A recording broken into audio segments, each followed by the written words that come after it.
இது பின்னாடி ஓடுவோம். அடுத்த நிலை தத்துவத்தை சித்துன்னு புரிஞ்சுக்கிறேன். சித்துனா ஜீவாத்மாவோ இல்லையா? இந்த ஜீவாத்மாவை தான் உண்மை பொருள்னு தெரிஞ்சுட்டேன்னா அப்ப எது ஹிதம்?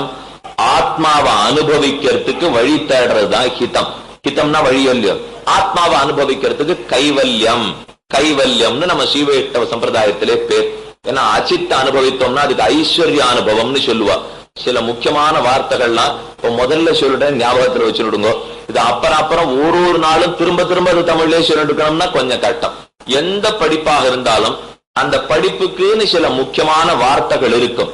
அந்த வார்த்தையை தெரிஞ்சுட்டாத்தான் அந்த படிப்பு சரியா வரும். இது ஒண்ணு இல்லை, நீங்க அறிவியல் படிச்சாலும் சரி, கணக்கு படிச்சாலும் சரி, வெறும் தமிழை தெரிஞ்ச விஷயம் கணக்கு தெரிஞ்சு வந்துட முடியுமா? அதுக்கு நம்ம சில வார்த்தைகள்லாம் சொல்லி தரணும் இல்லையோ? அதை தெரிஞ்சுட்டாத்தான் நம்ம கிட்டக்க போக முடியும். இல்லைன்னா இந்த விஷயத்தினுடைய அருகில நம்மளால போகவே முடியாது.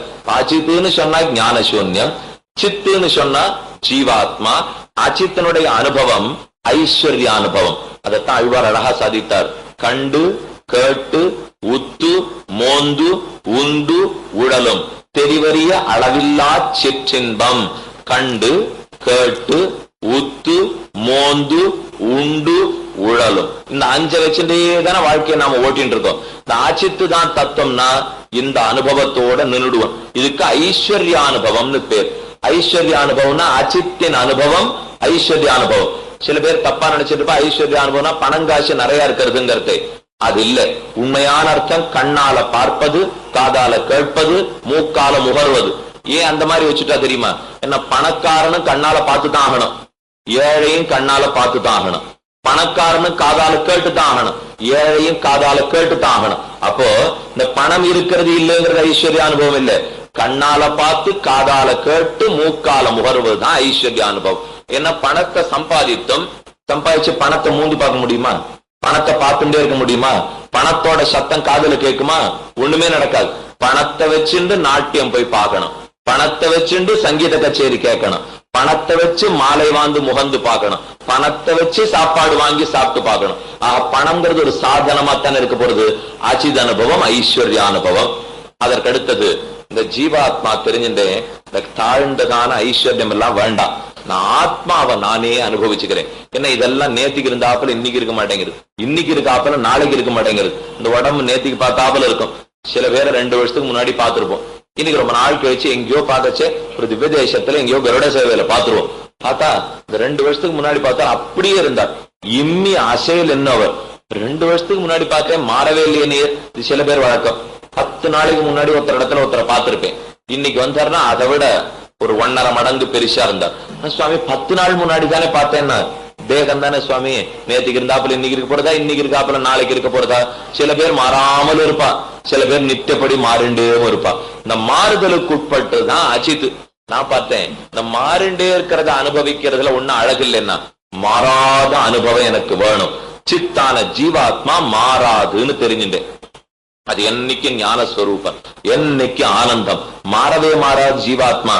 அதை அனுபவிச்சா தேவையில்லையேன்னு அதுக்கு கைவல்ய அனுபவம்னு சொன்னா. ரொம்ப கேவலமான அனுபவம் கைவல்ய அனுபவம். ஐஸ்வர்ய அனுபவத்தை விட அது தேவையில்லை. ஆனா பகவான் அனுபவிக்கிறத பார்க்கச்சே ரொம்ப மோசம். அது எம்பெருமான் அனுபவிக்கிறது கடைசி நிலை, ஐஸ்வர்யத்தை அனுபவிக்கிறது தாழ்ந்த நிலை, நடுவு நிலை ஜீவாத்மாவை அனுபவிக்கிறது. இந்த ஜீவாத்மாவை அனுபவிக்கிறது ஏன் தப்புன்னு சொல்லிக்கிறா தெரியுமா? ஐஸ்வர்யத்தை விட அது தேவையில்லை. ஏன்னா அது நித்தியமான அனுபவம். ஜீவாத்மா நேத்திக்கு இன்னைக்கு மாறிடு போறது கிடையாது, நித்தியம்தான். ஆனா தன்னைத்தானே அனுபவிச்சுக்கிறத சமுதாயம் ஒத்துக்கவே ஒத்துக்காது. நாமே பார்ப்போமே, ஆணும் பெண்ணும் கல்யாணம் பண்ணிக்கலாம், ஆணும் பெண்ணும் சொல்லச்சேவே முகத்தை சுழிக்கிறோம் இல்லையோ. தன்னைத்தானே அனுபவிச்சுக்கிறதுங்கிறத ஒத்துருமே ஒத்துக்கவே மாட்டார்கள். அதே போலத்தான் இந்த கைவல்ய அனுபவம். நாமே அனுபவிச்சுக்கிறதுன்னு சொன்னா நம்ம இன்னொருத்தரத்தான் அனுபவிக்கணும். அவன் நம்மால சந்தோஷப்படணும், நாம் அவனால சந்தோஷப்படணும். இதுதான் சமுதாயத்துல சிறந்தது. தவிர எனக்கு நானேன்னு இருக்கிறது கூடவே கூடாது. அதனால கைவல்ய அனுபவம் தாழ்ந்தது. அச்சித் அனுபவத்துக்கு மேல சித் அனுபவம், சித் அனுபவம் தாழ்ந்ததுன்னு தெரிஞ்சு விட்டேன். இனி 3வது நிலைக்கு வந்து தத்துவத்தை முதல்ல அச்சித்து நினைச்சேன், தள்ளி விட்டேன். தத்துவத்தை ஜீவாத்மா நினைச்சேன், தள்ளி விட்டேன். தத்துவத்தை பரமாத்மான்னு தெரிஞ்சுட்டேன். பகவான் கண்ணன் அல்லவா, இந்த கிருஷ்ணன் எம்பெருமான அனுபவிக்கணும்னு ஆசை வந்துருது. இப்போ வழி என்னன்னு தேடினேன். கர்மயோகம் ஒரு வழி, ஞான யோகம் ஒரு வழி, பக்தி யோகம் ஒரு வழி, ஒண்ணு முடியலன்னா சரணாகதி வழி. இதெல்லாம் ஹிதம். தத்தத்தை பரமாத்மான்னு தெரிஞ்சுட்டேன்னா அவனை அடைவதற்கு ஹிதம் இதெல்லாம் இருக்கும் இல்லையோ. புருஷார்த்தம் எது? அவன் திருவடிகளுக்கு அர்ச்சனம் பண்றது, அவனையே பாடுறது, அவனையே நினைப்பது, அவனையே தொழுவது, அவனை பத்தி பேசுவது, இதெல்லாம் புருஷார்த்தம். தத்துவம் பரமாத்மா, ஹிதம் கர்மயோகம், ஞான யோகம், பக்தி யோகம், சரணாகதி. புருஷார்த்தம் அவனை பத்தி பாடி பேசி நினைத்து ஆடுதல். தத்த ஹித புருஷார்த்தங்கள் 3 ஆயிடுத்தா. இப்போ நம்ம 3 9 பார்த்திருக்கோம். தத்துவங்கிறது அச்சித்து, அச்சித்துக்கு வழி ஓடி ஆடி பணம் சம்பாதித்தல், அச்சித்தனுடைய அனுபவம் கண்டு கேட்டு உத்து மோந்து உண்டு உடலிதல். அடுத்து சித்து ஜீவாத்மா, அதற்கு வழி கைவல்யம், அதை அனுபவித்தல். அதுக்கு மேல பரமாத்மா, அதை அடைவதற்கு வழி கர்மஜான பக்தி யோகங்கள், பரமாத்மாவை அனுபவித்தல். 3 9 விஷயம் தெரிஞ்சிட்டமா. இதுல கீழ் 2 விஷயமும் தாழ்ந்தது. 3 3 6 தள்ளிடு, கடைசி 9 3 மட்டும் பிடித்துக்கொள். என்ன தத்துவ ஹித புருஷார்த்தம். இது என்னதுன்னு சொல்றதுக்கு தான் எந்த சாஸ்திரமுமே பிறக்கும். அது ஒரு அழகான ஸ்லோகம். தத்துவம் ஜிக்ஞாச மானானாம் கேதுபி சர்வதோ முகைஹி தத்துவமேகோ மகாயோகி ஹரிஹி நாராயண ஸ்மிருதா. தத்துவங்கிறது ஏகா மகாயோகி. மற்ற தத்துவங்களை எல்லாம் விட ஒரே தத்துவம் ஸ்ரீமன் நாராயணன்னு தெரிந்து கொள். தத்துவம் ஜிக்ஞாசமானானாம், ஜிக்ஞாசுனா தெரிஞ்சுக்கணும்னு ஆசைப்படுறவன். கேதுபி சர்வத்தோமுகைஹி, அதை அடையறதுக்கு வழியோட தெரிஞ்சுக்கணும்னு ஆசைப்படுறான். தத்துவமேகோ மகாயோகி ஹரிஹி நாராயணா. நாராயண தத்துவம்னு தெரிஞ்சுகொள். இது ஒரு பிரமாணம். இன்னொன்னு எல்லாருக்கும் தெரியும். ஆலோட்ய சர்வசாஸ்திராணி விசாரியச்ச புனః இதமேகம் சுனிஷ்பண்ணம் தேயோ நாராயண சதா. ஆலோட்ய சர்வசாஸ்திராணி, எல்லா சாஸ்திரத்தையும் ஆலோசனை பண்ணி பார்த்துட்டேன். விசாரியச்ச புனః மறுபடியும் மறுபடியும் விசாரமும் பண்ணி பார்த்துட்டேன். என்ன தெரிஞ்சுட்டேன்? இதமேகம் சுனிஷ்பண்ணம், இந்த ஒண்ணுதான் நிச்சயமா தெரிஞ்சின்றது. ஹரிஹி தேயா, ஹரி எம்பெருமான் தான் தத்துவம்னு தெரிஞ்சுட்டேன். இந்த பிரமாணத்தை எல்லாம் பார்த்தா என்ன சொல்றது? பரமாத்மாவை தத்துவம்னு தெரிஞ்சுக்கோ. பரமாத்மாவை அடைவதற்கு வழி நிறைய இருக்கு. முடிஞ்சத்தை செய், அடைந்த அனுபவி. இதைத்தானே தத்துவஹித புருஷார்த்தமா சொல்லித்து. இதை சொல்றதுக்கு தான் கீதா சாஸ்திரமே பிறந்ததாம். அதுக்கு தான் கண்ணனே பிறந்தான். அழகா ராமானுஜர் தன்னுடைய கீதா பாஷ்யத்தினுடைய ஆரம்பத்துல சாதித்தார். இதை ஒண்ணு இந்த அர்ஜுன மனசை மாத்துறதுக்கு கீதை சொல்லிருக்க வேண்டிய தேவையில்லை. சத்திய சங்கல்பன் எம்பெருமான் நிரங்குஷ ஸ்வதந்திரன். இந்த ஜகத்தையே தன்னுடைய சங்கல்பத்தால சிருஷ்டிக்கிறான். அப்பேற்பட்ட சிருஷ்டி பண்றவனுக்கு இவன் மனம் மாறக்கடவது அப்படின்னு எந்த அவதாரத்திலையும் இந்த உபன்யாசம் கிடையவே கிடையாது. 10 அவதாரம் சொல்றோம் இல்லையோ. மீனோடு ஆமை கேடல் அரி குரலாய் முன்னுமி ராமனாய் தானாய் பின்னுமி ராமனாய் தாமோதரனாய் கற்கியமானான் அழ்வாருடைய போஷனம். இந்த 10 அவதாரத்திலே நீங்க யாரும் மத்ஸ்யமூர்த்தி உபதேசம் பண்ணான்னு கேள்விப்பட்டிருக்குமா? கூர்மமூர்த்தி உபதேசம் பண்ணி கேள்விப்பட்டிருக்குமா? நரசிம்மூர்த்தி பாக்குறதுக்குள்ளே வேகமா இருக்க ஒரு உபதேசம் வேற பண்ணி நான் எங்க போய் பக்கத்துல நின்று கேட்டுக்க. மகாலட்சுமி கிட்டக்க போக மாட்டேங்கிறான். பிரகலாதன் குழந்தை ஒத்தன்னா கிட்டக்கே போக முடிஞ்சது. அதனால உபதேசம் பண்ணி நிக்கிற அளவுக்கு எனக்கு தைரியம் இல்லை. அவர் பண்றதா இருந்தாலும் நம்மளால கிட்டக்க போக முடியாது. ராமன் இருக்காரு, பேசணும்னா முத்து உதிர்ந்து போயிடும், காசு கொடுக்கணும். ஒருத்தர் இடத்துல வாயை திறந்து பேசிடவே மாட்டோம். சில பேருக்கு ராமனை கண்டா ஆசை, சில பேருக்கு கண்ணனை கண்டா ஆசை. ரொம்ப நேர்மையா உலகத்துல 6 என்ன அடிச்சாலும் அது அப்படியே பட்டுண்டு சிரிச்ச முகமே மாறாமல் நேர்மையா பேசிண்டு நடக்கிறச்சே கூட நிதானமா நடந்துண்டு இப்படி எல்லாம் இருக்கணும்னு சில பேருக்கு ஆசையா இருக்கும். அவள்லாம் ராமனை சேர்ந்தவான்னு அர்த்தம். சில பேர் வாழ்க்கையை வந்த வழியில அனுபவிப்போம்னா அப்படின்னு சில பேர் இருப்பா. அவள்லாம் கிருஷ்ணனுடைய கோட்டின்னு அர்த்தம். ரெண்டுமே எம்பெருமானுக்கு உகந்ததுதான். இப்ப ராமன் எப்படி நடத்தினான் உலகத்தை? என்னானாலும் சரி தர்ம மார்க்கத்துலதான் நடத்தேன், இது ராமன். ஆனா கண்ணன் கொஞ்சம் மாத்தினுட்டான். அவன் என்ன பண்ணா, அதர்மத்தை மாத்துறதுக்கு நான் எதை பண்றேனோ அதுதான் தர்மம். இது கண்ணனுடைய தனியான விளக்கம். ராமனுடைய விளக்கம்ங்கிறது தர்மத்தின் வழி போய்தான் அதர்மத்தை விளக்கணும். இது ராமன் சொல்லுவார்.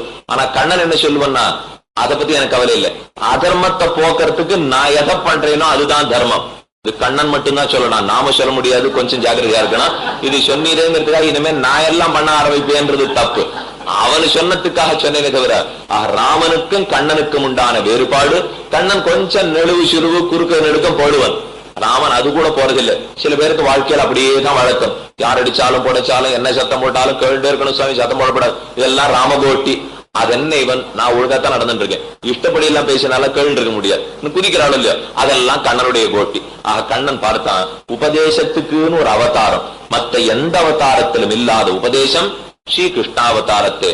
கண்ணனுக்கு கிட்டத்தட்ட 60 வயசு தாண்டித்து கீதை உபதேசம் பண்ண செய்து. ஏன்னா அந்த கீதோபதேசம் முடிந்து 18 நாள் சண்டை முடிந்தது. நேர காந்தாரிய பாக்குறதுக்காக எல்லாரும் போயிருக்கா.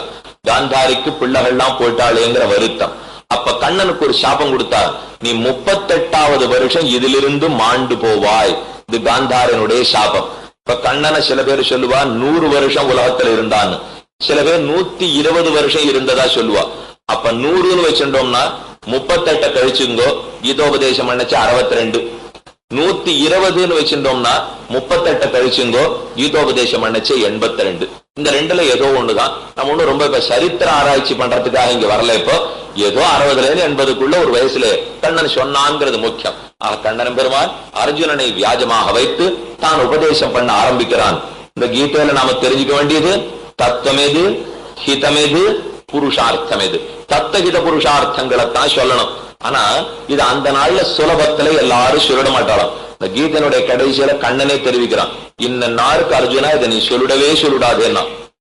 ஆருக்கு என்னிடத்துல ஆருக்கெல்லாம் பிரீத்தி இல்லையோ, யாரெல்லாம் என்னை கண்டு வெறுக்கிறானோ, யாருக்கெல்லாம் என்னிடத்திலேயே பொறாமையோ, அவர்களுக்கெல்லாம் இதை சொல்லவே சொல்லாதே, கூடாதுன்னுட்டான். இத பராசர பட்டர்னு சம்பிரதாயத்திலே மகாவித்வான் புறத்தாழ்வானுடைய திருக்குமாரர். அந்த பட்டருக்கு நஞ்சியர்ங்கிற சிஷ்யர் இருந்தார்.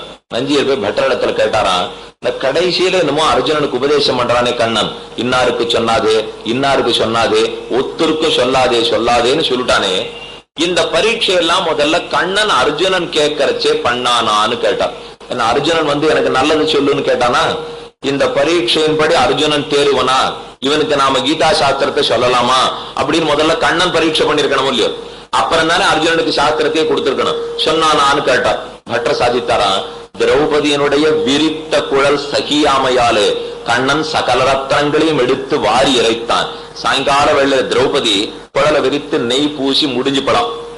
அந்த 10 நிமிஷம் பாக்குறது கண்ணன் பொறுக்க மாட்டான். திரௌபதி சீக்கிரம் முடிஞ்சுக்கோ அப்படின்னு அவளை பார்த்து சொல்லுவானா. அப்படி இருக்கிறவோ எத்தனை வருஷம், 14 ஆண்டு கிட்டத்தட்ட நான் இனிமே குழலை முடிக்கிறது இல்லை. துச்சாசனன் மடியில இழுத்து புடவை இழுத்து கர்ணன் மடியில உட்காருனானா, இனி இவர்களுடைய ரத்தத்தை எடுத்து இந்த குழலிலே பூசினாலே ஒழிய குழலை முடிக்கிறது இல்லைன்னு சொல்லிட்டா. அப்ப எத்தனை நாள் திரௌபதி குழல் விரித்திருக்கும்? கண்ணனுக்கு திரௌபதியினுடைய விரிந்த குழலை பார்க்கறதுக்கு சக்தி இல்லை. அதனாலே இவன் கேட்ட உடனே இவன் அதிகாரியா இல்லையா, தேருவனா மாட்டானா, ஒண்ணுமே அவன் மனசுல படல. இவனை சண்டை போட வைக்கணும், 100 பேரை கொண்டுடணும், இது ஒன்னே ஒண்ணுதான் கண்ணனுடைய மனசுலே இருந்துதான். அதனால அர்ஜுனனிடத்துல எல்லாத்தையும் கொண்டு கொட்டிவிட்டான். எங்கெங்கயோ உபனிஷத்துல மறைக்கப்பட்டிருந்த ரத்தனங்கள், மாணிக்கங்கள் எல்லாத்தையும் நடு முத்தத்துல கொண்டு போட்டான். இப்ப போட்ட அப்புறம் பார்த்தா தான் 700 ரத்தனத்தை கொண்டு இப்படி நடி முத்தத்துல போட்டேனே, இது ஒண்ணும் தெரியாது, இந்த மாதிரி எல்லா இடத்துலயும் இதை சொல்லிட்டு இருக்க போறதேன்னு உள்ளம் பதன்னு அடிச்சுக்கிறதுக்கு ஆரம்பிச்சுதான். பட்டர் 5 இடத்துல சாதித்தார், இவன் கேட்டாங்கிறதுக்காக எல்லா அர்த்தங்களையும் கொடுத்துட்டேன், இப்பதான் தப்பு பண்ணிட்டேன்னு எனக்கு தெரியுது. அர்ஜுனா நான் பண்ண தப்ப நீ இன்னும் தங்கிட்ட பண்ணாதேன்னு சொல்றான். இவ்வளவுதான் இப்ப அர்ஜுனனுக்கு சொல்லி கொடுக்குறானா கண்ணன். நியூனம் அஸ்ரத்தானோசி துர்மேதாச்சாசி பாண்டவ அபுத்னானன் நஜானீஷே தன்மே சுமகத் அப்ரியம்.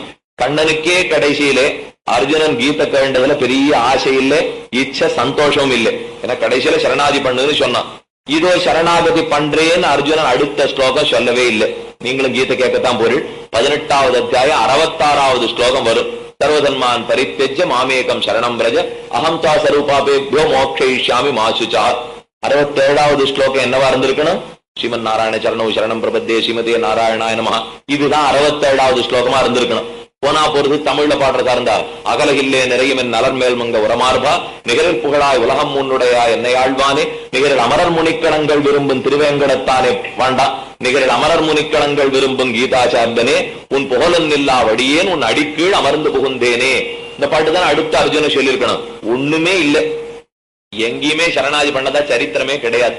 பின்ன பண்ணலையேன்னா அதான் இப்ப வருத்தம் கண்ணனுக்கு. இவனா யாரோ அர்ஜுனனுக்காக கொடுத்தா அவனே பண்ணல, கடைசியில அதை கேட்டுண்ட ஆழ்வார்களும் ஆச்சாரியர்களும் எத்தனை சரணாதி பண்ணிவிட்டா. இதனாலதான் வெறும கண்ணுக்குட்டி ஸ்தானத்தை அர்ஜுனனை வைத்தான். பால் கண்ணுக்குட்டி வாய்க்கு போகவே போகாது.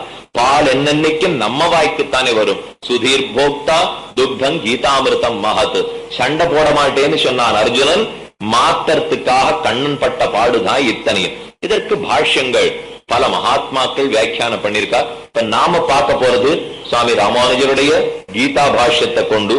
ராமானுஜர் கீதா பாஷ்யம் சாதிக்கிறதுக்கு முன்னோடியா இருந்தது ஆளவந்தாருடைய கீதார்த்த சங்கிரகம்.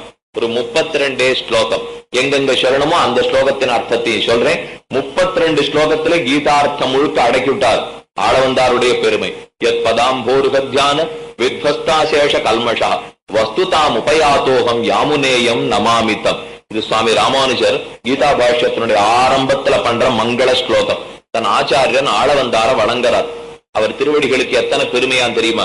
எத் பதாம்போருக தியான, எந்த ஆளவந்தாருடைய திருவடி என் மனசிலே கொண்டபடியாலே எத் பதாம்போருக தியானம் வித்வஸ்தாசேஷ கல்மஷா, அசேஷம் ஒண்ணு கூட மிச்சமில்லாம எல்லா குற்றங்களும் தொலைக்கப்பட்டன. என்னிடத்துல நிறைய பாபம் இருந்தது, அத்தனை பாபத்தையும் தொலைச்சுட்டேன். வஸ்துதாம் உபயாத்தோகம். ராமானுஜர்ங்கிறவர் கல்லு போல கட்ட போல இருந்தாலும் அவர் வஸ்துவாகவே இருக்கல. ரொம்ப மோசம், ஞானமே இல்லாம இருந்தேன். ஆனா இன்னைக்கு அந்த ஆளவந்தார் திருவடியை நினைத்தபடியாலே வஸ்துதாம் உபயாதோகம் யாமுனேயம் நமாமித்தம். அவஸ்துவாக கல்லும் மண்ணுமாக கிடந்த என்ன கூட ஒரு வஸ்துவாக ஆக்கி ராமானுஜன் ஆக்கி ஸ்ரீவைஷ்ணவத்துக்கு ஜெகதாச்சாரியன் ஆக்கி இத்தனை பெரியும் அந்த ஆளவந்தாருடைய திருவடி பலத்தாலேன்னு சாதிக்கிறார்.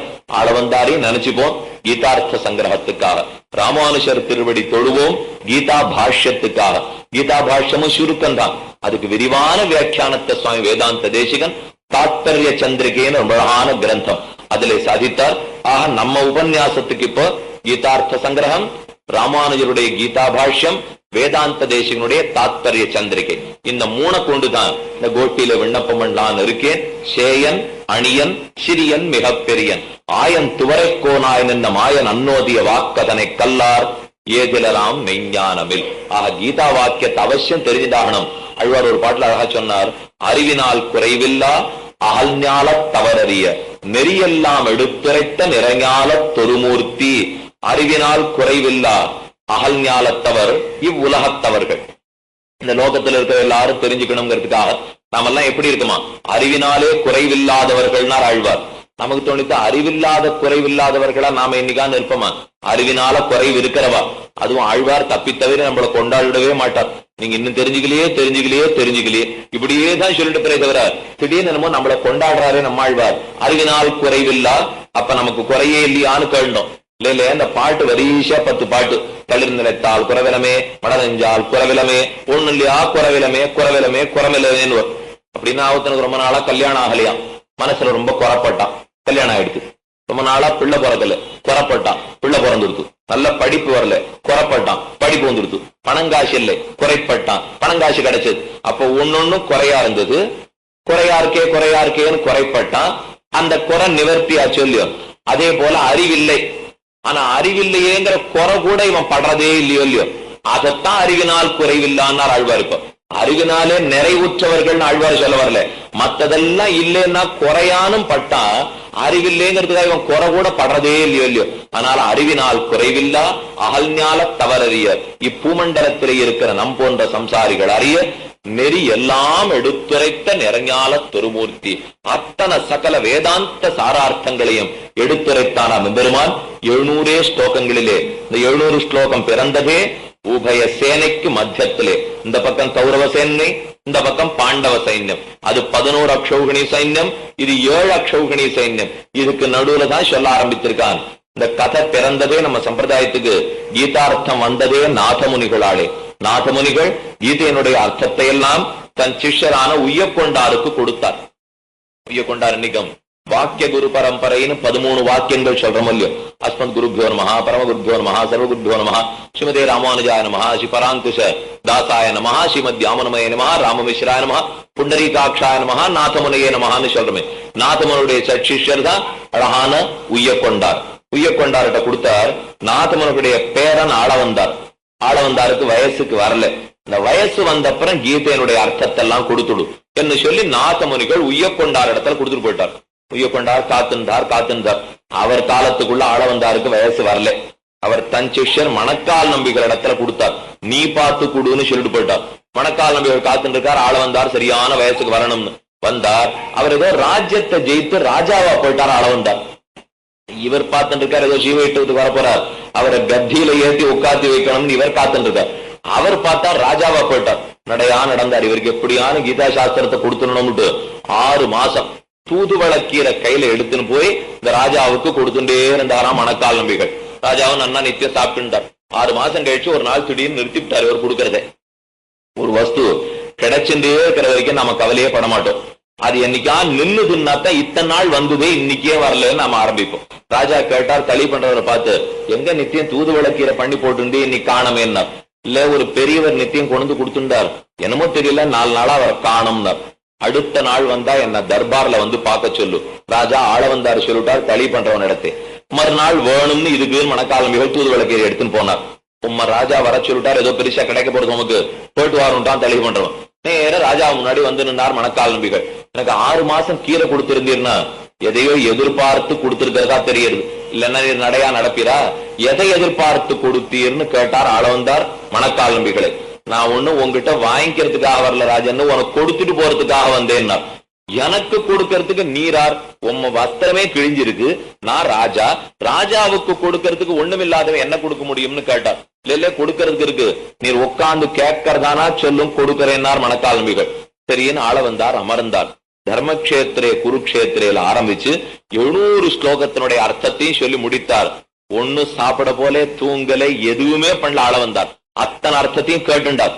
ஒரே ஒரு வார்த்தை தான் மேல தெரிவிச்சாராம், கீதைங்கிற சப்தமே இத்தனை அழகா இருக்கும்னா இந்த கீதையில சொல்லப்பட்ட கண்ணன் பெருமான் எத்தனை அழகா இருப்பான். கீதையை காட்டி கொடுத்துட்டீர், இதன் விஷயமான பரமாத்மாவை எனக்கு காட்டி கொடுக்க முடியுமா கேட்டார் ஆளவந்தார். சிரிச்சின்றார் மணக்கால் நம்பிகள். அதுக்கு தானே வந்திருக்கேன் சுவாமி இத்தனை தூரம். இப்போ வெறும் கீதையை சொல்றதுக்கு மட்டுமா வந்தேன், அந்த பரமாத்மாவை காட்டத்தானே வந்தேன். நாதமுனிகள் என்ன அனுப்பிச்சதே அதுக்காகத்தான். வாரும்னு கையை பிடிச்சின்றார் ஆளவந்தாரை.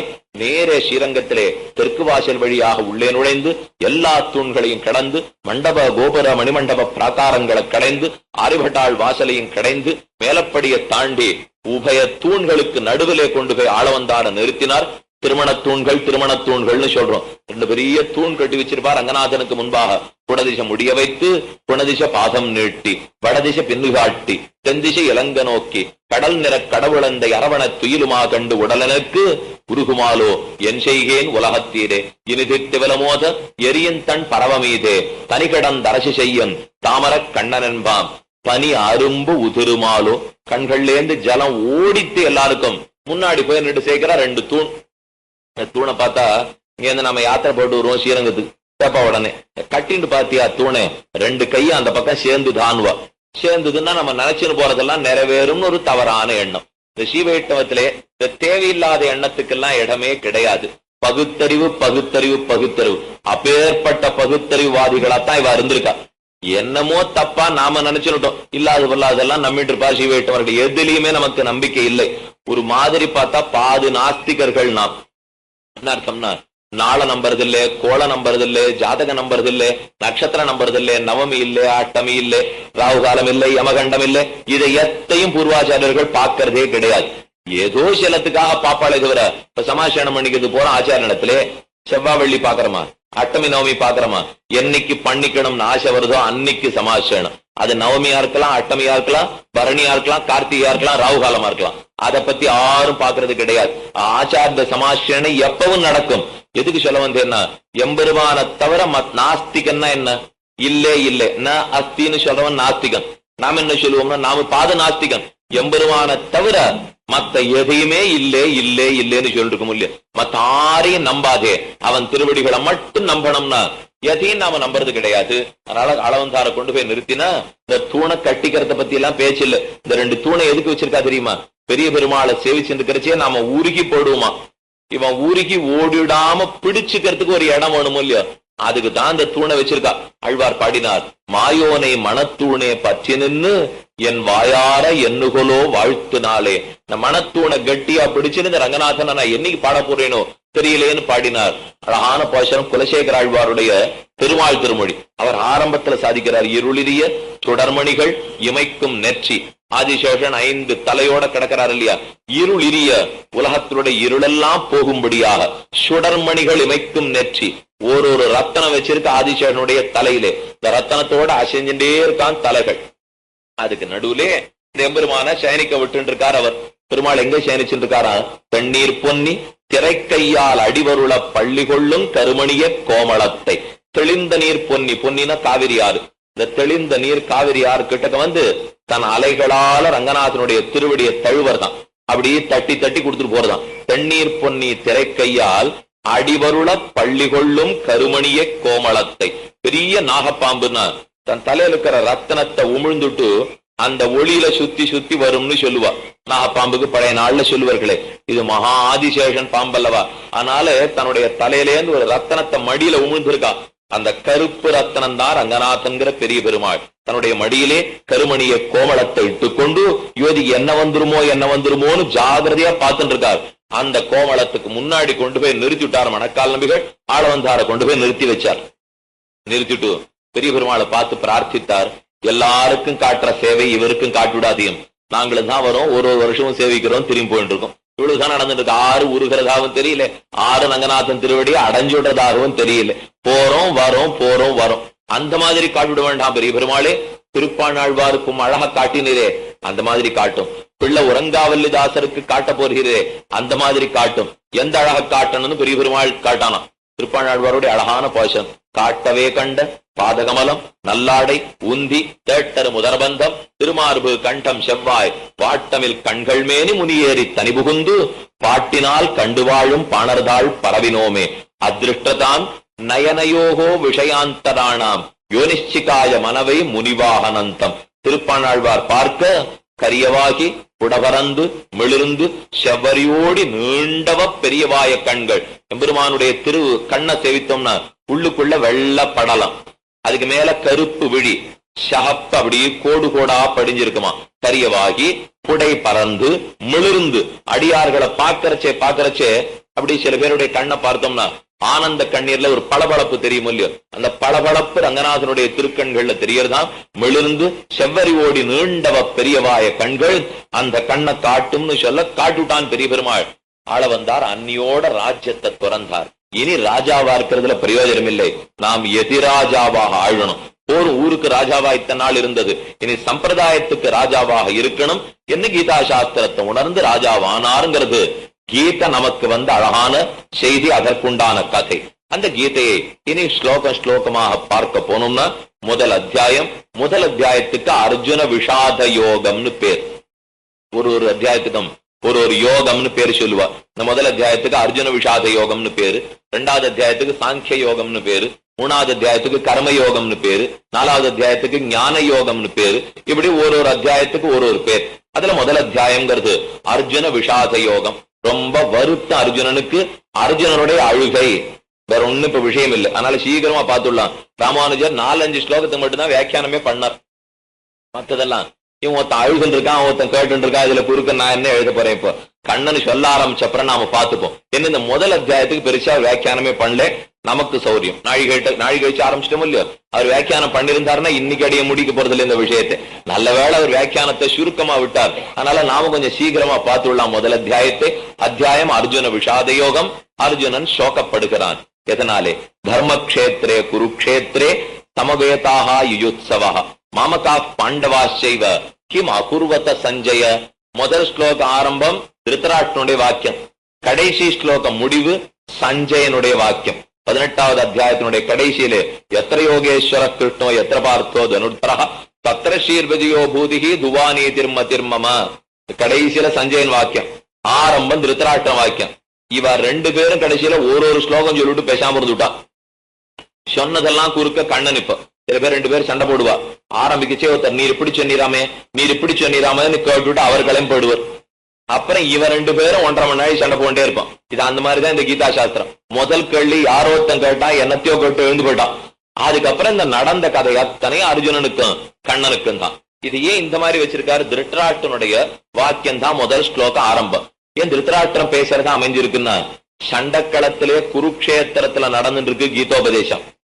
அங்க திருத்தராஷ்டிரனும் கிடையாது, சஞ்சயனும் கிடையாது. சஞ்சயனுக்கு தன் ஆச்சாரியனுடைய பிரசாதத்தாலே அங்க நடக்கிறதெல்லாம் அப்படியே நடக்கிறாப்புல கண்ல படுறது.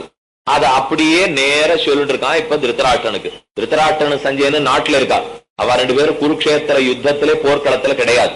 அங்க நடக்கிறதெல்லாம் இப்ப நாம பாக்கலையா, எங்கேயோ ஆட்டம் நடக்கிறது, உலக கோப்பைங்கிறது ஒரு இடத்துல நடந்தது, நாம எல்லாம் நம்ம வீட்லயே உட்காந்து ஒரு பந்தா என்ன நடக்கிறதுன்னு பார்த்தோம் இல்லையோ.